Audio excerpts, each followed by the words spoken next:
নমস্কার, আমার নাম সৈকত। আমার বয়স 22। আমার কোয়ালিফিকেশন বিএ ফাইনাল ইয়ার এবং আমার বাড়ি পশ্চিমবঙ্গের হাওড়া জেলাতে এবং আমি সাইকেল নিয়ে ট্রাভেল করছি হাওড়া টু কন্যাকুমারী।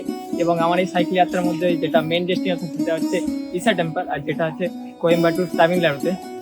এখানে এসে অনেক ভালো লাগলো। আর হয়তো এখানের মতো আর শান্তির জায়গা হয়তো কোথাও নেই, আর এখানের মতো শিব মন্দির হয়তো কোথাও পাবো না আমি। সদ্গুরুজির থেকে আমি ইন্সপায়ার হয়েছি যে আমাকে ট্রাভেল করতে হবে। কিন্তু বেরিয়েছিলাম 4,000 টাকা নিয়ে, বাট আমি ভেবেছিলাম যে আরও কিছু খরচা হয়, বাট রাস্তায় এত পরিমাণ সাহায্য করেছে এখনো পর্যন্ত আমার কিছু কিছু খরচা হয়নি।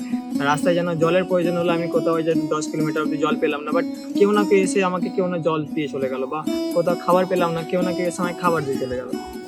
সব থেকে ভালো দিন বলতে যেটা হচ্ছে আজকের দিন। আজকে আমি পৌঁছে গেছি আজিয়োগিতে এবং আমার এই 3,000 কিলোমিটার কমপ্লিট হয়ে গেছে। আর আমার বিশ্বাসই হচ্ছে না যে আমার 3 মাসের পরিশ্রম আজকে সফল হয়েছে। মেসেজ যেটা হচ্ছে সেফ সয়েল, আর এটার জন্য আমি কাজ করছি এবং সদ্গুরুজির জন্য আমি ইন্সপায়ার হয়েছি এই সেফ সয়েলের জন্য। আর তাই জন্য সবাই একটু মাটিকে রক্ষা করুন, সবাই মাটিকে বাঁচান, কারণ মাটি থেকেই সব কিছু আর মাটিতেই সব শেষ।